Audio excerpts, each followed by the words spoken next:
ભાજપમાં મારા બે ચાર મિત્રો છે. આજે મારે મેસેજ આપવો છે કે નીતિનભાઈને બધા સગડા બધું ના લાવતા એને PM 100% કેસ પહેરાઈ દેશે. આજે જે મોટી સંખ્યામાં આપ સૌ અહીંયા ઉપસ્થિત રહ્યા,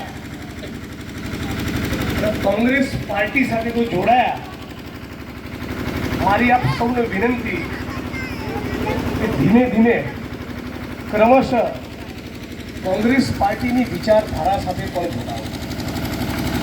આજે કોઈ બીજા પક્ષનો માણસ ત્રીજા પક્ષમાં જાય પણ રાતોરાત એની વિચારધારા અપનાવી શકતો નથી, પ્રક્રિયા છે.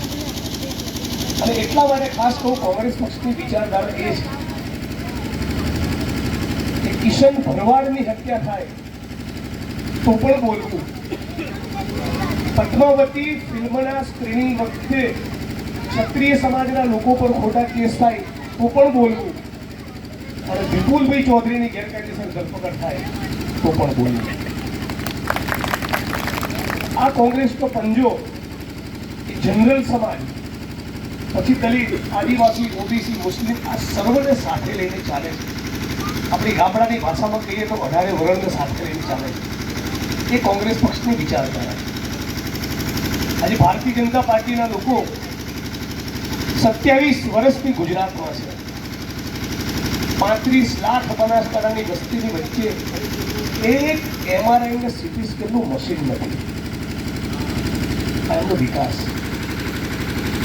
મેં 5 વર્ષમાં અનેક રજૂઆતો કરી, પણ મહિલા કે પુરુષ આપણા એક પણ PSC કે CSCમાં ગાયનેકોલોજીસ્ટ મૂકવા તૈયાર નથી.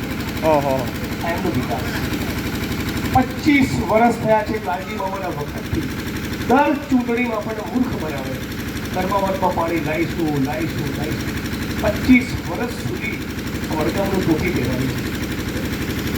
આ ફક્ત ધર્મના નામે ભાઈ ભાઈને લડાવવાનું શીખ્યા છે ભાજપ. કોંગ્રેસમાં તમને ક્યારેય નહીં. કોંગ્રેસ પાર્ટીનો ગુજરાતના અને દેશના વિકાસમાં, નિર્માણમાં બહુ મોટું યોગદાન છે. જે લોકો પૂછે છે કે 70 વર્ષમાં શું કર્યું, એટલે મોદી સાહેબ તને વડનગરની જે સ્કૂલમાં ભણ્યા કોને બનાવી હતી? કોંગ્રેસ પાર્ટી. આજે બનાસકાંઠા જિલ્લામાં, ગુજરાતમાં જેટલી પણ આંગણવાડીના કેન્દ્રો છે, જેટલી પણ શાળાઓ છે, જેટલી પણ ગુજરાતના દેશમાં કોલેજ છે, જેટલી પણ યુનિવર્સિટીઝ છે, એમાંની 70% વધારે એ કોંગ્રેસે બનાવેલી સંસ્થાઓ છે. પંચવર્ષીય યોજનાઓ કોણ લાવ્યું? તો કોંગ્રેસ પાર્ટી. જમીનોની સાંકળીઓ કોણે કરી? તો કોંગ્રેસ પાર્ટી. દેશના આઝાદ કોણે કરાયો? કોંગ્રેસ પાર્ટી. દેશનું બંધારણ કોણે આપ્યું બાબા સાહેબની કલમે? તો કોંગ્રેસ પાર્ટી. IIT, IIM, જ્યાં દેશને દુનિયાના લોકો ભણવા આવે, બિઝનેસ મેનેજમેન્ટ ભણવું હોય, Indian institute of management Bangalore, Ahmedabad, Congress party બનાવી. એન્જિનિયરિંગના ખેરખાવ પેદા કર્યા IITમાં, એ કોંગ્રેસ પાર્ટી બનાવી. આધુનિક કક્ષાના મકાનો ડિઝાઇન કરવા, આર્કિટેક્ચરનો અભ્યાસ કરવો પડે, સેફ યુનિવર્સિટી, એ કોંગ્રેસ પાર્ટી. ગ્રામીણ ભારતનો વિકાસ કરવા માટેના કોર્સ ઈમાં, કોંગ્રેસ પાર્ટી. આખું ભયંકર યોગદાન છે. આ મુક્તેશ્વરનો ડેમ, દાંતીવાડાનો ડેમ, સિદ્ધુનો ડેમ, ભરૂચનો ડેમ, આ તમામના પાયામાં કોંગ્રેસ પાર્ટી. પણ એક જ માણસનું વાજુ વગાડવા માટે છાપાવાળા, ન્યૂઝ ચેનલવાળાને રોજ કોર્પોરેટ કંપનીઓનું એટલું મોટું બંડલ જાય છે કે જનતાના સાચા પ્રશ્નોની કોઈ વાત નથી. અને માનનીય નરેન્દ્રભાઈ તો એટલા બધા સંવેદનશીલ કે મોરબીની ઘટનામાં 150 લોકોના મૃત્યુ થયા, એના આગલા દિવસે ગુજરાતમાં હતા.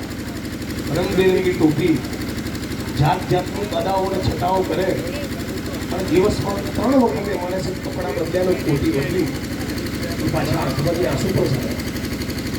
મગરમચ્છ મને લાગે છે હવે બહુ થયું, થોડા જાગી ગયું. હવે સવાલ એક, વડગામ તો કોંગ્રેસને જીતાડે છે.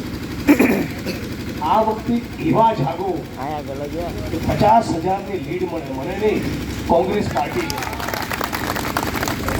આજે તમને ખાસ કહેવા માંગુ છું, બિલ્કિસ બાનુ નામની એક દીકરી, મારા માટે હિન્દુ બી નથી ને મુસ્લિમ બી નથી, એ ગુજરાતની દીકરી છે. પેટથી હતી, ગર્ભવતી મહિલા, પ્રેગ્નન્ટ સ્ત્રી, એ પ્રેગ્નન્ટ બહેનની ઉપર સામૂહિક બળાત્કાર કર્યો. એની આંખોની સામે એના 3 વર્ષના બાળક ઉચકીને દિવાલ જોડે પછાડીને મારી નાખ્યું. બીજા 6 લોકોના ખૂન કર્યા. ગર્ભવતી દીકરીની ઉપર સામૂહિક બળાત્કાર, એની આંખ સામે એના 7 લોકોના ખૂન. મામલો સુપ્રીમ કોર્ટમાં ગયો. સુપ્રીમ કોર્ટે કીધું છેલ્લા શ્વાસ લે ત્યાં સુધી આરોપીઓને જેલમાં રાખવા. અને પ્રભુ શ્રી રામના ભક્ત મારા નરેન્દ્રભાઈ એમની સરકારે તમામ બળાત્કારીઓને છોડી મૂક્યા. જેલમાંથી છોડ્યા પછી સાલ ઓઢાડી, સ્વાગત કર્યું, ફૂલ તોરા કર્યા, સન્માન કર્યા, અબીલ ગુલાલ ઉડાડ્યા, ઢોલ વગાડ્યા, મીઠાઈ ખવડાવી અને એવું કીધું આ બળાત્કારીઓના સંસ્કાર બહુ સારા. તમે વિચાર કરો, આ સરદાર વલ્લભભાઈ પટેલનું ગુજરાત છે, આ રવિશંકર મહારાજનું ગુજરાત, આ ઇન્દુલાલ યાજ્ઞિકનું ગુજરાત, આ ભગતસિંહ અને બાબા સાહેબ આંબેડકરનો દેશ. આ ગુજરાતના સંસ્કાર હોઈ શકે નહીં. અને આ લોકો આપણને શીખવાડશે તો તિરંગો લહેરાવો. તમે કલ્પના કરો, જેવી અર્બુદા સેના ઊભી કરીને લાગ્યું, રાજકીય રીતે અલગ લાઈન પર લે અને જેલમાં. પ્રધાનજી ઠાકોર, ક્ષત્રિય ઠાકોર સેનાના આગેવાન, એમણે શું કર્યું? બેન દીકરીઓ વિધવા થતી અટકી એના માટે દારૂના અડ્ડા ઉપર રેડ કરી. ભાઈ એની ઉપર એફઆઈઆર કરી દારૂ વેચવાની. વિચાર કરો, દાદાગીરી જો. ખંભાતમાં, હિંમતનગરમાં, વેરાવળમાં તોફાન થયેલા, મેં અપીલ કરી મોદી સાહેબ ગુજરાત આવો તો શાંતિ અને ભાઈચારા માટેની અપીલ કરજો. મહાત્માનું મંદિર બનાવ્યું છે, આટલું તમારે કરવું પડે. 2,000 કિલોમીટર આસામની જેલમાં નાખે. આ દાદાગીરી એ એમના ઘમંડમાંથી આવે છે. સત્તાનો અહંકાર થઈ ગયો છે. વચ્ચે 1-2 રાઉન્ડ કોંગ્રેસની સરકાર બની હોત તો કદાચ લાઈનમાં રહ્યા હોત, પણ 27 વર્ષથી અમને એવું થઈ ગયું છે અમને કોણ હટાવવા આવ્યું છે? પણ અભિમાન તો રાજા રાવણનું પણ થઈ ગયું. મોદી સાહેબ એક દિવસ તમારું પણ ઉતરશે. અને આ વાતનો સંકલ્પ આપણે બધાએ સાથે મળીને કરવાનો. ખાતર મોંઘું, તેલનો ડબ્બો મોંઘો, ગેસના બાટલા મોંઘા, દવાખાનાના બિલ મોંઘા, બાળકોની ફી મોંઘી, પેટ્રોલ ડીઝલ મોંઘા, કરિયાણું મોંઘું, ભાડા મોંઘા. અને એ પછી પણ કોઈ ભાજપનો થપ્પો મારે તેનો મતલબ એમ કે આપણે આપણા પગ ઉપર કુહાડી મારીએ છીએ. કોઈ આંગણવાડીની બહેનનો દીકરો કે દીકરી, કોઈ ખેડૂતનો દીકરો કે દીકરી તલાટી બનવા, ક્લાર્ક બનવા, IAS IPS બનવા સ્પર્ધાત્મક પરીક્ષાની તૈયારી કરતા હોય અને અચાનક એક દિવસ પેપર ફૂટી જાય. કોઈ તપાસ નહીં, કોઈ ધરપકડ નહીં, કારકુનને પકડવાના, IASને છોડી દેવાના. મોરબીની ઘટનામાં ચોકીદારને પકડ્યો, ઘડિયાળ બનાવવાની કંપનીને આ પુલ બનાવવાનો કોન્ટ્રાક્ટ ગાંધીનગરમાં કોના કહેવાથી આપ્યો? એ મોટી માછલીને પકડવાની નહીં. 12-15 પરીક્ષાના પેપર લીક થાય. અમારા આ દાદા, આ પાછળ આ બધા પાઘડીઓવાળા વડીલો જે બેઠા છે, આ વડીલોને અંદાજ બી નથી. કાકા, નશીલા પદાર્થો, આ ગૌતમ અદાણી નામનો પેલો ઉદ્યોગપતિ છે, એણે કચ્છના મુંદ્રામાં બનાવ્યું છે પોર્ટ, અંદર એનું પ્રાઇવેટ. એમાં કેટલું ડ્રગ્સ પકડાયું? 2 લાખ કરોડ નહીં, 20 કરોડ નહીં, 200 કરોડ નહીં, 2000 કરોડે નહીં, 20,000 કરોડ નહીં, 2 લાખ કરોડનું ડ્રગ્સ પકડાયું.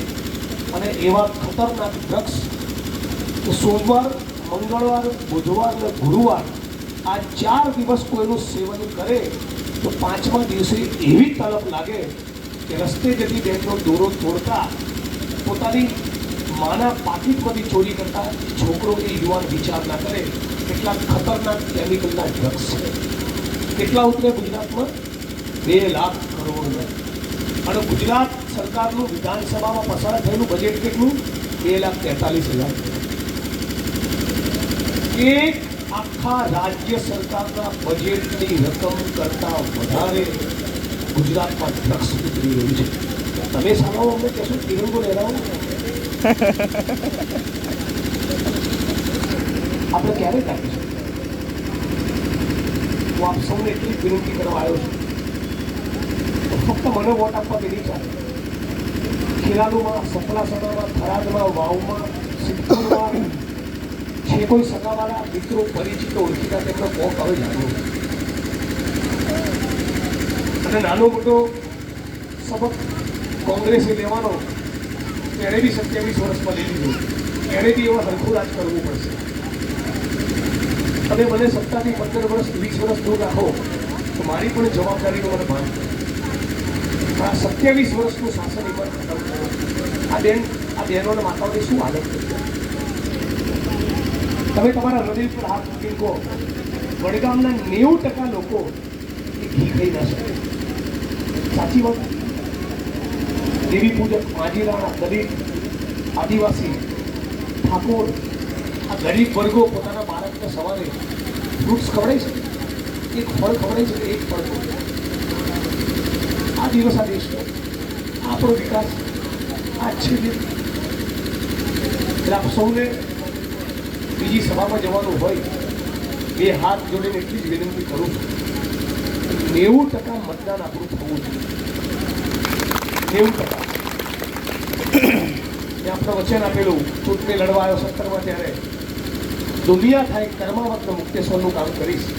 આજે ગૌરવપૂર્વક કહું છું, 192 કરોડનો પ્રોજેક્ટ મંજૂર કરાવડાયો છે. 192 કરોડ. મેં વચન આપેલું કે ધારાસભ્ય તરીકે દુનિયા થાય એવું ઓક્સિજનનો પ્લાન્ટ બનાવી ડબ્બો લઈને લોકફાળો કરવા નીકળ્યો અને સરકારના પેટમાં તેલ રેડાયું. આખી રાજ્ય સરકારનો પ્લાન્ટ ના બને એટલે મેવાડીનો પ્લાન્ટ બની જાય. આ તો કે આપણું નાક કપાશે. જે ટ્રસ્ટનો ફાળો આવતો હતો એનું એકાઉન્ટ બંધ કરાવી દીધું. હું હાઈકોર્ટ ગયો, હાઈકોર્ટના દરવાજા ખટખટાયા, આખા મારા પગારને વકીલની ફી તરીકે ચૂકવી દીધો અને આજે ગુજરાતનો સૌથી મોટો ઓક્સિજનનો પ્લાન્ટ છાપીને સરકારી દવાખાને. તો કર્માવતનું પાણી આવશે એનો લાભ સર્વ સમાજને. ઓક્સિજનનો પ્લાન્ટ બન્યો તેનો લાભ સર્વ સમાજને. 31 ગામમાં ભરેલું પાણી ચાલુ કરાવ્યું. મને વોટ આપ્યા હોય કે નહીં આપ્યા હોય, મેં કોઈ સમાજની તરફ એવું વલણ નથી રાખ્યું ત્યારે ગ્રાન્ટ નહીં આપે. એ મારા સંસ્કાર નથી. જેના તાલુકા અને જિલ્લાની બહાર નથી ઓળખતા એવા ધારાસભ્યોને કેટલી ઓફર 20, 22 કરોડ રાજ્યસભાની ચૂંટણીમાં આપ્યા ને. લોકોએ પોતાના પક્ષો બદલી કાઢ્યા. મારી પર કેટલી ઓફર હશે? તમારા નેતાના આખો દેશ ઓળખે. આસામની પોલીસ બી ઓળખે. આખા દેશના 20-22 રાજ્યોનો પ્રવાસ કર્યો. 5-5 લાખ લોકોની બેદરીઓને સંબોધી છે. તમને ના કહી શકું ને એટલા મોટા આંકડાની મને ઓફર હતી. પણ મેં મારું ઈમાન વડગામની જનતા ખાતર 1 ઇંચ આગું પાછું નથી થવાનું. અને ઘણી વાર મીડિયાના મિત્રો મને પૂછતા હોય કે તમે કોંગ્રેસ છોડીને જવાના? એટલે અમને પાક્કી ખબર છે મેવાની આ જન્મ બની ગયા. મેં મારી 12વીમાં એક પણ એવું ખોડું રાખ્યું જ નથી ત્યાંથી ભારતીય જનતા પાર્ટીની હવાની અવર જવર થઈ શકે. ચુસ્ત, સગર્ભમ અને જળવે સલાટ છે. અને એકમાત્ર કારણ છે વિચારધારા. સર્વ સમાજને સાથે લઈને ચાલનારી વિચારધારા જ ચાલશે. એ જ ભારતની સંસ્કૃતિ છે. છેલ્લે એટલું કહીને મારી વાત પૂરી કરું તો આટલી વાત આપણે સમજી લઈએ તો મારો તમારો બધાનો બેડો પાર થઈ જાય. સંત કબીર જ્યારે ગુજરી ગયા ને ત્યારે બવાલ થઈ ગઈ. મુસ્લિમો કે અમારા છે દફનાવવો પડશે. ભણતર સમાજ કે અમારા છે અમારી રીતે ક્રિયા કરવી પડશે. એ માણસ હિન્દુ હતો, મુસ્લિમ હતો, આ દેશની માટીને એવો ભૂલી ગયેલો કોઈને ખબર ના રહી આ ભારત છે. એ માણસ આ દેશની માટીમાં એવો ભળી ગયેલો કે આપણને ખબર ના રહી. ધર્મના નામે આપણને બહુ વિભાજિત કર્યા. આપણે એની ચુંગાલમાં ફસાવું નથી. ધર્મ પોતાની મરજીનો વિષય. જેને રામમાં માનવું હોય રામમાં માને, રહીમમાં માનવું હોય રહીમમાં માને. આપણે ચર્ચાએ કરવાની. આ બંધ પડેલા બોરવેલ અને કુવા રિચાર્જ કરવાની યોજના સિંચાઈ વિભાગ લાવવાનું કે નહીં? હા આ પ્રવૃત્તિઓ જેને કબીરમાં માનવું કબીરમાં માને, નાનકમાં માનવું નામનકમાં માને. આપણે એ વાત કરવાની તો મુક્તેશ્વરના કર્માવતમાં પાણી ભરાય તો રસ્તાનો ઉમરેચાનો ચેકડેમ અને ફતેગઢનું બળાસર ભરાશે કે નહીં? આટલો મુદ્દો મને લાગે છે આટલું આપણે ઘરે ઉતારી દઈએ. અને તમારા ચહેરાના ભાવ તમે જે પ્રમાણે સ્વાગત કર્યું એ તો ભાજપના સુપડા સાફ થવાના ધોતા દેખાઈ ગયું. પણ મેં કીધું એ પ્રમાણે દરેકે દરેક ગામમાં हम तुम्हारे साथ हैं हम तुम्हारे साथ हैं છેલ્લે એટલી જ આપણે વિનંતી કરું 65%, 68%, 70%થી વધારે ગુજરાતમાં મતદાન થતું નથી. તો એ વાત આપણા ગામને પણ લાગુ પડે છે. તો બાકીના 30% જે વોટ નથી પડતા અને એ 30% વોટમાંથી 15% વોટ તો કોંગ્રેસના છે. એને શોધી બહાર રહેતા હોય તેને બોલાવી, ખેતરમાં હોય તેને જગાડી બાકીના 15% ધોતા ગામમાં ઘરે બેસી રહેતા વોટરનું વોટિંગ કરાવજો. આપણે કોઈ રોકી નહીં શકે. અને હું તમને કહું છું જેવી આ ચૂંટણી પતે થોડીક મારી ટ્રીટમેન્ટ કરાવી દઉં પછી ગાંધીનગરની ટ્રીટમેન્ટ શરૂ કરવાનો હુમલાઓ કરવાનો પાસે છોડવાના જ નથી. હાથ મુહૂર્ત કર્માવતનું ના થાય, એસ્ટિમેટ ના બને, કેનાલ બનાવવાનું થોડું ના થાય ત્યાં સુધી એક દિવસ હક લેવા જવાનો નથી. કેમ કે હવે વડગામની જોડે જોડે મારી બી આબરૂ દાવ પર લાગવાની. તો બહુ જાહેર નહીં બોલું લડ્યા વગર છૂટકો નથી. એટલે આપણે બધા સાથે મળી આપણો ભાઈચારો મજબૂત રાખીએ. ચૂંટણીનો સમય છે. ગઈ વખતે મારી વિરુદ્ધમાં જાત જાતની વાતો લઈને આવ્યા હતા. કશું જ નીકળી આવવાની એક વસ્તુ આ વખતે કંઈ નવું લઈને આવશે. 15 ગામોમાં રોજ ભાષણ કરું ત્યાં કંઈક ચૂક થાય એટલે એનો વિડીયો આપી દેવાનો ટીવીને ચલાવી જ રાખે. મોટા સપના ગરમ આવી બધી બાબતોની લપેટમાં આપણે આવવાનું નથી. અને આટલું કહીને મારી વાણીને વિરામ આપું. 2 હાથ ઊંચા કરીને બધા જ ભાઈ બહેનો આશીર્વાદ આપો. તો આગલા ગામમાં તમારા આશીર્વાદ સાથે જવું. રફીકભાઈ કી કહેવા માંગો છો? સાહેબે હાલ વાત કરી એમાં એક વાત તો ફરતી થઈ ગઈ. સાહેબને પગમાં તકલીફ છે બહુ. આ ગોળો ઘસાય છે એટલે 1 મહિના પછી એમને ઓપરેશન કરાવવાનું છે. તો એ વાત સાહેબને ખુરશીમાં બેસે છે બરાબર અને બીજા નીચે બેસે છે. એટલે કાલ અમુક જગ્યાએ એવી વ્યવસ્થા હતી કે અમારે બી નીચે બેસવું પડે. ખાલી સાહેબ એકલા માટે જ ખુરશી. તો એનો વિવાદ ઊભો કર્યો કે જુઓ સાહેબ એકલા જ ખુરશી બેસે છે, બીજા બધા નીચે બેસે. કાલનો આ ફરે છે એટલે આ ધંધાને ચાલુ કરી દીધા. એટલે આપણે બધાને સાવચેત રહેવાનું છે અને આ વખતે કોંગ્રેસ સિવાયની કોઈ વાતો પડવાની નથી. બસ એ જ. ના મારે એવો 15 ખુરશી દૂર જ રાખવી. તો આપ સૌને અને છેલ્લે ખાસ એક વાત કહું. રાજકીય રીતે કાલે પરમ દિવસે ભવિષ્યમાં ગમે ત્યાં જવું વડગામનું મારા માથે કાયમ ઋણ રહેશે. મારા બાયોડેટામાં એટલું તો લખાઈ ગયું કે જિગ્નેશભાઈની રાજકીય કારકિર્દીની શરૂઆત ધારદાર પંથકથી દુનિયામાં જો પહેલી વખત ધારાસભ્ય કોઈએ બનાવેલા તો વડગામે બનાવેલા. આ વડગામનું ઋણ મારી પર કાયમ રહેશે એ વાતનું તમને વચન આપું.